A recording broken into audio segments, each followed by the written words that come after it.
Midnight's the right time. Good afternoon, everyone. It is a pleasure to be here at the Whitney, and I have to say that one of the last times I was here, incredible exhibition on Alvin Ailey. And it is lovely to be here today to celebrate alongside members of our administration and colleagues, both in government and in organized labor. I want to say first a thank you to Councilmember Gail Brewer, who has been working with DCWP on this issue for quite some time, as well as our Councilmember Harvey Epstein, a former colleague in Albany and now here in the city, who is the new chair of the Committee on Consumer and Worker Protection, and Rich Morocco and our brothers and sisters at HTC, who have long been leading the fight for dignity and decency when it comes to our hotels, as well as our Commissioner, Sam Levine, who has been a champion of what it can look like to use the law as a tool for working people as opposed to a weapon against them. And most of the hardships that New Yorkers contend with on a daily basis make no effort to conceal themselves. When a bus takes 20 minutes to arrive, you feel that hardship when you're late to work or to school drop-off. When your fingers go numb as you wait, when your phone battery dies in the January cold, when you open up bus time and you see it's supposed to be there in 7 minutes and then it disappears and it's as if the bus was never there at all. But there is a specific kind of hardship that New Yorkers only reckon with long after the fact, when they check their credit card bills at the end of the month, or they dig deep into the fine print of a confirmation email that may be in their spam folder, because those imposing it do not want to be caught. I speak of the hidden fees that plague New Yorkers' lives anytime they have the audacity to book a hotel room, not only when they're in our city, but when they're booking that room from here for wherever they're traveling around the country. These fees go by many different names: destination fees, resort fees, hospitality service fees. Whatever you call them, they are slippery, they are elusive, and ultimately, quite simply, these junk fees that hotels and booking sites sneakily impose on the people of this city without them knowing, this is something that we are bringing to an end. And what we see is in the 3 weeks since we took office, I have stood alongside our Department of Consumer and Worker Protection Commissioner Sam Levine several times to lay out an agenda and actions that would protect New Yorkers from greedy corporate interests that seek to take advantage of them. We've stood up to be champions for delivery workers whose hard-earned tips have been denied by the companies that employ them. We've signed executive orders to target junk fees that add costs to New Yorkers' rent payments, gym memberships, or concert tickets. We've created a citywide junk fee task force, and we've gone after the subscription tricks and traps that deceive our neighbors.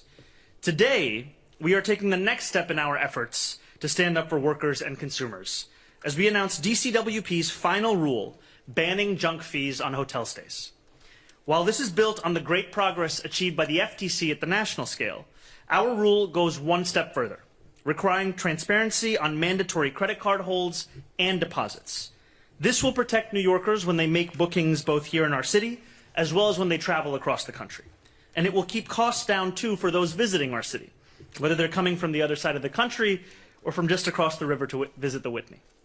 As we prepare to celebrate the World Cup in mere months, a tournament that has already started to become defined by exorbitant costs that threaten to price people out of the world's game, this will help lower costs and dissuade any business that's operating outside of the law from cheating these kinds of customers. Because make no mistake, most hotels in this city do not employ these kinds of predatory practices. They have nothing to be worried about with this rule. Those who treat their customers fairly will not be affected. But to those who have long approached business as an opportunity to mistreat those who they serve, let today be a warning. If you do not change your practices, city government will change them for you. Life in our city does not need to be defined by hardship. It can be defined by costs that come down, by businesses that give you what you paid for, and by city government that New Yorkers know is actually fighting for them. Thank you so much, and now Commissioner Sam Levine. Good afternoon. It is so great to be here. 2 weeks ago, Mayor Mamdani signed a historic executive order directing my department to lead a citywide crackdown on junk fees. Today, we are delivering. announcing a ban on hidden junk fees that would drive down costs for New Yorkers and for the millions of visitors who come to our city each year. These fees, often called resort fees or destination fees, as the mayor alluded to, are incredibly frustrating to consumers. Last year alone, our department received more than 300 complaints about them, and economists estimate that they cost New Yorkers and our visitors more than $65 million every year in wasted time. Political leaders have been vowing to address this problem for decades, but it took Mayor Mamdani to deliver. Today, New York City is implementing the strongest hotel consumer protections in the United States. We are not only banning hidden fees, but are also cracking down on surprise credit card holds and deposits, the first requirement of its kind in the nation. All pricing requirements take effect 1 month from tomorrow. I am proud to stand here beside the mayor, and it's telling that so many business, consumer, and council leaders and labor leaders are standing with us as well. They understand that hidden fees are not just a problem for tourists. They cheat honest hotels that advertise their prices transparently. They put frontline hotel workers in an impossible position, forcing them to absorb travelers' frustration over policies that they have no control over. And they damage New York City's reputation as a welcoming world-class destination. As New Yorkers prepare to host the World Cup this summer, we will show the world what it looks like when a city truly puts working people first. For DCWP, that means not only enforcing our junk fee ban, but also ensuring that visitors to our city are notified about service disruptions at their hotels, and that corporations can't undercut hotel workers through illegal subcontracting. This is an administration committed to using every tool we have to make a New York City more fair and more affordable. Last week, we blew the whistle on a $550 million scheme to cheat deliveristas of their tips, announced a compliance blitz to make sure this would never happen again, and filed a major lawsuit to shut down a delivery app preying on New York's delivery drivers. And in the weeks and months to come, you will see more actions by this administration to root out junk fees and drive down costs for the people of this city. We are only 3 weeks into this administration, but Mayor Mamdani is already proving the government can deliver on the promise of a fairer and more affordable city. DCWP is proud to be a part of this effort, and we will continue to show every day what it means to have a city government that truly puts working people first. Thanks very much.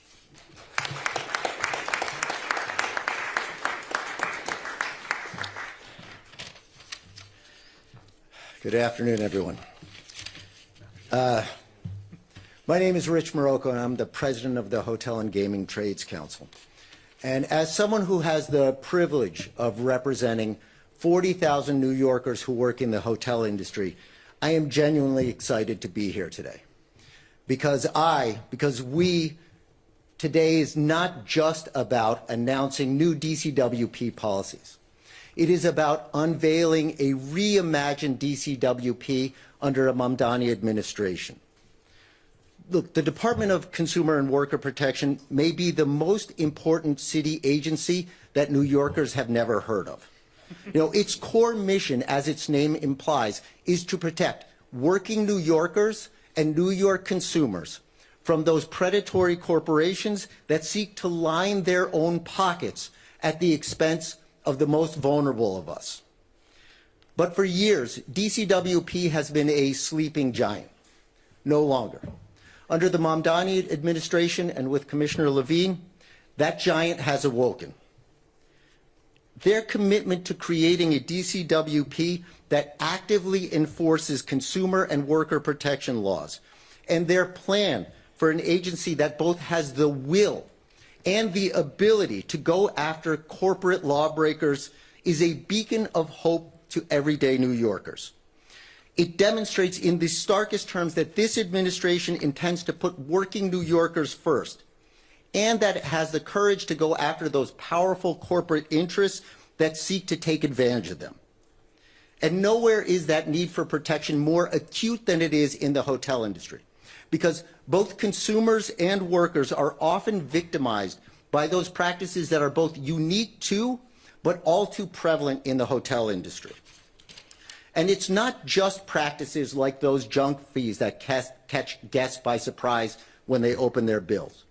It also includes practices like failing to protect hotel workers from sexual assaults which are all too common up on the floor, or the appalling practice of taking advantage of the most vulnerable workers through subcontracting, or, and this is the one that is most important to us as a labor organization, whose master contract covering 27,000 New York City hotel workers expires this July 1st, and who are facing the real prospect of a potential citywide strike for the first time in more than 40 years. It's the practice of failing to notify guests before they arrive that there's a strike, and the practice of then refusing to grant them refunds when they choose to honor our picket line. It's because of these types of practices and many more that the hotel industry is and should be the focus of the city agency who's dedicated to protecting New Yorkers. Fortunately, DCWP already has the tools that it needs to protect New Yorkers by enforcing those existing laws regulating the hotel industry, and I have no doubt that under this administration, that is exactly what they will do. So I would like to thank the mayor and the commissioner for making it clear that New York City is on our side, on the side of working New Yorkers. You know, this administration doesn't just talk the talk. They walk the walk. We are less than 1 month into this administration, and already we have seen the mayor and his team putting working New Yorkers front and center. And I know this is just the beginning of our work, but I can't think of a better partner and a better advocate for hotel workers as we go into this historic period. So thank you, Mayor. Thank you, Commissioner. I appreciate it. Councilmember Brewer. Thank you, Mr. Mayor. Thank you, Commissioner. And it is an honor to be here today. I never go anywhere. I stay right in Manhattan. But stay vacations, now maybe they would be more interesting than they have been in the past if we actually know what we're paying for. That would be very exciting. But I do want to say that New York City experienced the highest hotel occupancy levels among the top 25 markets in the country in 2025 at over 85%. Compared to about 60% nationally, and obviously with the soccer and other activities here, we now have a special rate for hotels. More tourists are coming. However, luxury hotels experience the biggest gains in occupancy and average daily room rates. The average client of a luxury hotel spends $1,710 per night. Affordability matters to tourists. New York City wants visitors of all incomes, and obviously with this wonderful announcement, they'll have a clearer sense of what they are paying for. So if you're traveling on a budget, junk fees may mean when the tickets at the Whitney are at full cost that you can't go to the Whitney if you're paying those junk fees. But if you don't pay junk fees, you can go to the Whitney. Thank you very much. Councilmember Epstein. Thank you, Mayor Mamdani, and thank you for your work. You know, 3 weeks into this tenure, we're still seeing real change in the city. You talk about affordability, these are those moments. You talked about a vision for a bold change for New York, and this is it every single day. You know, as chair of Consumer Worker Protection of the council, our job is to collaborate with the mayor's office, and Sam, thank you for your leadership and your work, to figure out how we make it fair for consumers. How do we make it fair for workers to live in this city and to work in this city? Every day we hear about people being scammed and being abused. These hidden fees are just one example of problems across our city.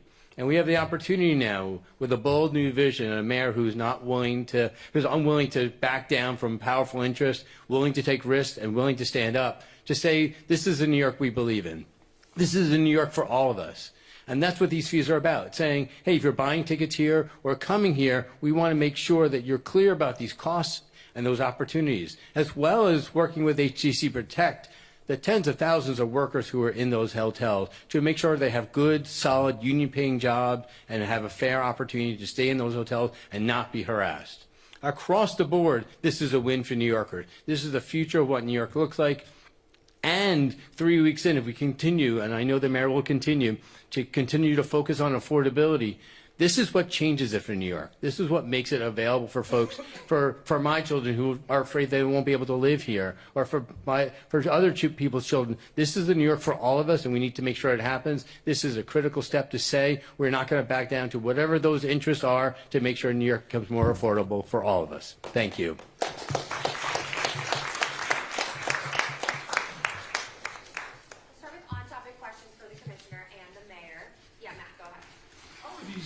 Regulations and rules different from what Mayor Adams proposed last year? And can you articulate the particulars? Yeah, thank you. Well, this has been part of an effort both by the Biden administration, when I was at the FTC, we put forward a rule, and the Adams administration also proposed a rule. What we're doing today is actually turning that proposal into law. I think there was a lot of concern that there would be lobbying efforts or efforts to water this down. What we're saying with this rule, this is the strongest hotel consumer protection anywhere in the country. Nothing has been watered down at all. And I can say as a former federal official that with the FTC really asleep at the switch, I've heard it described as a coma, we need strong city enforcement to make sure New Yorkers and visitors to our city aren't getting ripped off. And that's exactly what we're going to do at DCWP. Just to follow up, can I just follow up? These are identical to what Adams did. Is the rule online? I believe the rule is online. That's right. Go ahead, Joseph. Mayor, I think it was you who mentioned a $65 million number in wasted time that hidden hotel junk fees cost the city.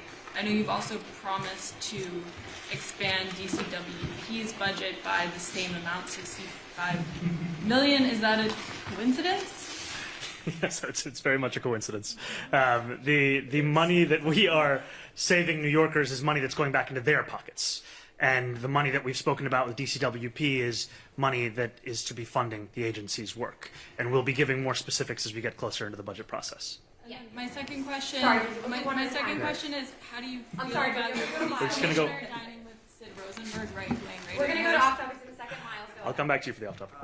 You know, we've, for the last 3 weeks, sort of had a steady drumbeat of consumer-focused economic announcements. Can you tell me if you, when you plan to articulate your economic development mission, and how is the process going to finding a new head of EDC? I understand Andrew Kimball's still around. She did leave Manhattan once, I know for sure. The process is going well. We continue to conduct interviews for the position. And we are an administration that is dedicated to the continued generation of prosperity in this city and ensuring that that prosperity reaches the lives of each and every New Yorker. So in addition to the policies we've put forward to protect New Yorkers and consumers and as workers, we've also put forward an executive order that directs every agency to cohere every single rule and regulation that a small business faces by operating in this city with the directive to reduce those fines and fees so that we can make it easier for those businesses to actually survive here. The other point that I'll echo from Commissioner Levine a few press conferences ago is that there are a number of businesses that are following the rules. And what they see in an environment where impunity tends to govern the response from city government or lack thereof, is they ask themselves, why am I going through the trouble of following the rules if there are so many others that can operate outside of them? And so today is not just to hold bad actors accountable. It's also to say to those who have been good actors that we see the work that you're doing and you're right to do it and we'll support you in doing so. Any more on-topic questions? And let's give it to one at a time. Go ahead. So you were talking about the World Cup and affordability. But right now, if you check the prices on hotels, for example, for July, they are 2,000, 3,000, 4,000. And even Airbnb is another issue, because right now, New York City regulations make that it's impossible to find Airbnb here. Everyone goes crossing the river to New Jersey. What are you going to do to make more flexible those regulations and to make more affordable, not like spending 2,000, 4,000 a night just to stay here in New Jersey? Well, the focus is on affordability is something that drives us each and every day, whether we're talking about the prices for a tourist to come into New York City or also what the cost of the game is to actually go and watch a World Cup match. I had somebody stop me on the street the other day and ask me for help to get them tickets for Brazil-Morocco, and I told them, I know rich Morocco, but that's as close as I can get to it. And he supports Brazil. But I think that this is one example of the ways that we are trying to make the city that's easier to visit and also a city where it's easier for a New Yorker to take a vacation. What we do think the key here is, how do we do this work in a manner that makes it cheaper to visit and also protects the dignity of the workers that are keeping these hotels running? I can tell you I had the privilege, frankly, of meeting with an HTC member by the name of Shakira, who used to live in a shelter working at a non-union hotel. And the difference it has made for her to work in a union hotel is one where she has her own apartment, where she can raise her children, and where she knows that this is a city where she shouldn't just work, but one where she should be able to live as well. Okay, we'll take off topics too. Andrew, go ahead. I want to ask you a question about the weather, Mr. Mayor. Hit me. The current forecast is for upwards of a foot on a Sunday. I'm wondering if you've already begun the discussions about what might happen Monday. Are you open to a traditional snow day where there's no school, or are you moving forward with the possibility of a virtual school day if the forecasts hold? I knew this moment would come. As someone who grew up in this city and used to put the trash can at the bottom of the hill and pack it with snow, it is a question that I have anticipated. Look, we are taking every single precaution that we can. I think at this time, a lot of these are hypotheticals, but what I can tell you is that we are not going to be taken by surprise about the weather coming this weekend, and we are also going to communicate directly and clearly to New Yorkers what they should expect. Right now, the spectrum of possibilities is large. As that gets closer to the date, we will be able to share exactly what New Yorkers should be looking for. What about the snow day? Yeah, well, that depends on exactly what I've just said. Yeah, Marcy. Mr. Mayor, I wonder if you could indulge me for a second. I'd like to show you some video that we shot. If I can make it go. It's of 4 homeless encampments that we found in the city. 2 on the west side and 2 in Hell's Kitchen. Councilmember Brewer actually has been trying to get your office for weeks to deal with the 2 on the west side. She wants to see them put into supportive housing. So I've personally talked to these people. I've seen them for weeks as well. What is your office going to do about it? And is it acceptable, given the fact that it's 21 degrees, for these people to be there on the street, on the Upper West Side, and getting no help? So I think, first I will say we've only been in office for weeks. Today does mark our 3rd week in office. And it is not acceptable for a New Yorker to have to find shelter outside, whether on the Upper West Side or anywhere in this city. New Yorkers should be able to find a place to call their home. And what I have said consistently, first as a candidate and now as the mayor, is that outcomes are how we judge ourselves. And in the previous administration, the approach to homeless encampments has been one where only 3 New Yorkers were connected with supportive housing over the entirety of a year. And so right now, one of the focuses of our administration, as well as in conversations with the councilwoman, but also internally, is how we change those outcomes. Because the answer is not that someone should find the safest places outside. The answer is, how do we connect them with the services they need? And that's going to be the policies that we'll be putting forward. I'm sorry, we've got to move on. But Morgan, go ahead. I spoke to the man today who was on the Upper West Side, and he said he'd been in a shelter at Bellevue, and he had to leave because people there were smoking K2, and he didn't think it was safe. And I asked him, would you go into supportive housing? Would you, and he said, sure, I would go into supportive housing if somebody would offer it to me. Yeah. And I think this is the key here, is that it's not just the question of how we approach homeless New Yorkers or encampments. It's also, why are they choosing to live there, and what does it say about the options that we've been giving them? And that's why at the heart of this has to be the connection with services that they want, that they will use, that they will actually utilize. And so that's going to be a key part of what we're actually going to deliver as our administration's new policy. Morgan, go ahead. Thank you, Marcy. Hi, Mr. Mayor. Hi. So yesterday in your statement during the governor's budget address, you seemed to be taking a shot at Governor Kathy Hochul, accusing her of austerity politics and for not giving the city its fair share. I was hoping you could elaborate. And were you being critical of her budget? And do you feel like the city's not getting its fair share from the state? What more would you like to see? I think the governor's budget makes meaningful investments that move us closer to an affordable and a livable New York. And I think especially we've seen that in terms of early childhood education, which, by the way, the deadline for enrolling is February 27th for any parents who are watching for pre-K. I think that it's actually the governor's fiscal stewardship. I think it's also the strength of our city's tax base that the state is on firm financial footing. The issue, however, is that the city is not. And that is a direct result of Eric Adams' gross fiscal mismanagement. unlike the prior administration, we're not going to sweep problems under the rug. We are going to restore long-term stability, and we continue to believe that that will require taxing the most profitable corporations and the wealthiest New Yorkers their fair share, so that we can actually build a city that has a firm fiscal footing. And we will also look to change the relationship between our city and the state in terms of one that better reflects the city's status as the economic engine of the state. And what we're talking about in many ways, these are reflections of prior administrations both at the city level and at the state level. And now is the opportunity to actually deliver on a new era. Yeah, we'll go, sorry, we have to move on. I'm sorry, Henry and then Liz, go ahead. Sorry, one second. Does anyone have a water? We can get you a water, bud.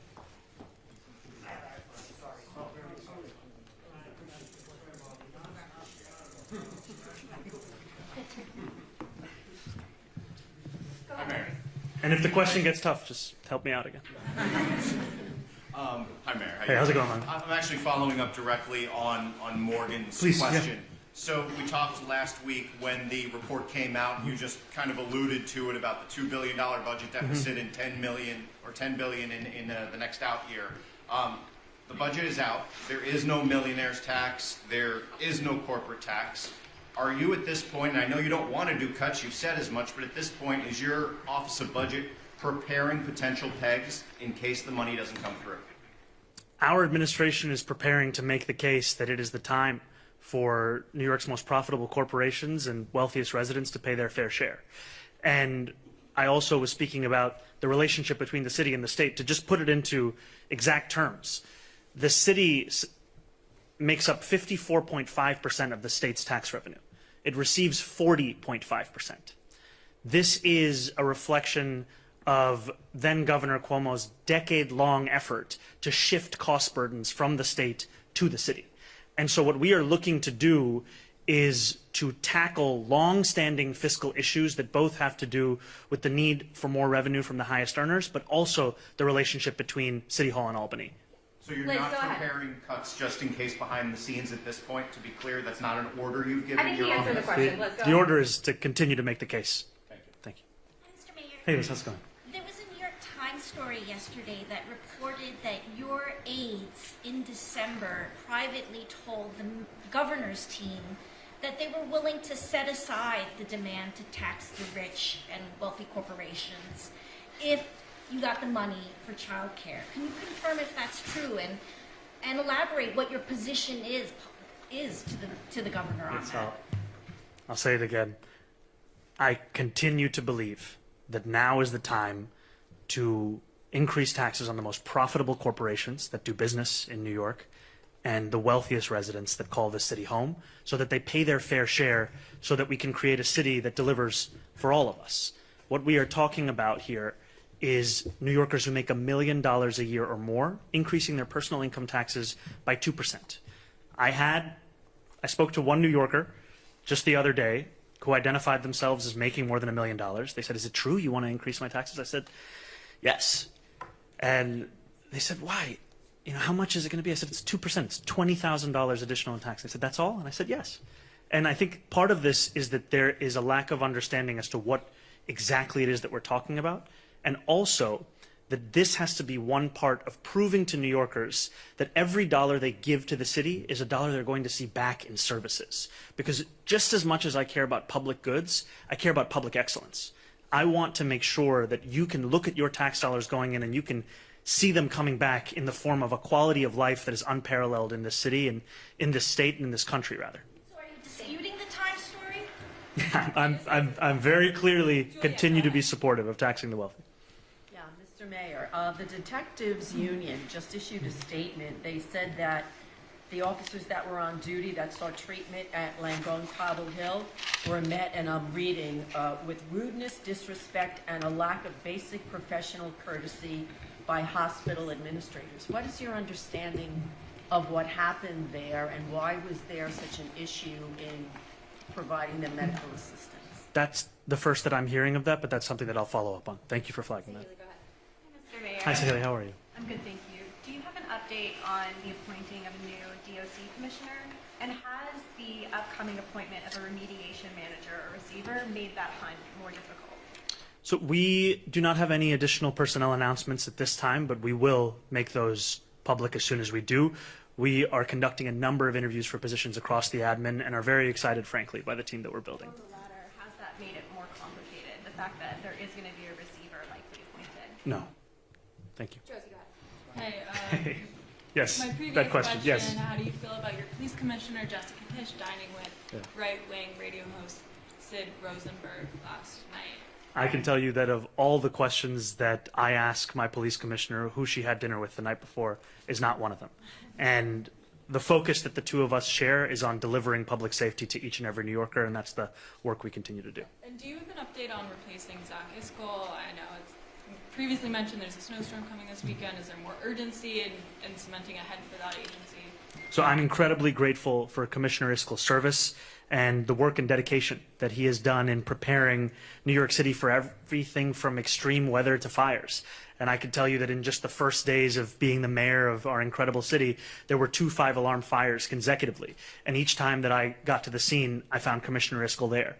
And we're also grateful that he will continue to be in his position through February 11th to ensure that there's a smooth transition and that we are completely prepared not only for this weekend's potential severe storm, but that we are also continuing to work with our emergency response team for anything that comes in the time in between. Time for a few more. Yeah, Hannah, go ahead, then Jacob. Hey, Hannah. Hi, Mr. Mayor. I have a question. The New York Nurses Association just put out a statement or a press release saying they're going back to the bargaining table tomorrow because of you and Governor Hochul urging them to. Could you talk a little bit about what you've said? Obviously, you've been on the side of nurses in this scenario, but yeah, could you just talk a little bit about what you exactly have been urging them to fight for?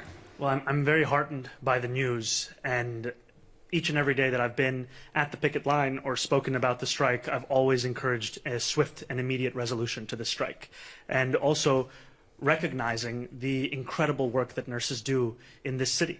And I can tell you that I'm tired of speaking to a working person and asking them where they live in New York City, and then they tell me it's a state nearby because they can't afford to live here. And I'm heartened by this news, and I look forward to the resolution of the strike. Yeah, Jacob, go. You said on Friday that you ordered a legal review on the buffer zone measure. The speaker said that she wouldn't have introduced it if it didn't pass the legal muster. So my question is, one, have you spoken to the speaker about this specific legislation? She's planning to introduce it quite quickly. And if she passes it and you determine, or by the review, that it's not necessarily illegal, would you veto it? I will not sign any legislation that we find to be outside of the bounds of the law. I speak regularly with the speaker. We haven't discussed the specifics of this legislation. I do continue to look forward to the findings of that review of its legality from my police commissioner and my law department. All right, we've got time for one more. Yeah, Timmy, go ahead. Judge Street Journal. I wanted to get your response to your comptroller, Mark Levine, saying that he was open to buying Israel bonds on Saturday. Is that something New York should be doing, and do you have any leverage negotiating power to express your stance? So I've made clear my position, which is that I don't think that we should purchase Israel bonds. We don't purchase bonds for any other sovereign nation's debt. And the comptroller has also made his position clear, and I continue to stand by mine. Thank you guys so much. All right, we're going to Thank you, guys. here, right under the slide. We'll do one Staten Island question. Come on, come on. Forgotten no more. That being said, Oh, God. Some Staten Islanders have asked you to reclose a park roadway in Silver Lake to vehicle traffic. Mayor Adams reopened it. We have the same question. Reopened it last year. I just wanted to get a sense of where you're at on that. Do you support closing vehicle traffic? And what do you think of their request? Well, that's something that I'm going to follow up with and get back to you on. I think that I want to take very seriously both the request from Staten Islanders themselves and also give you an answer that I can hold myself to. But I appreciate you for flagging it. It is something we'll get back to you on. Thank you all. so much. Thank you. All right, we'll do one picture under the time.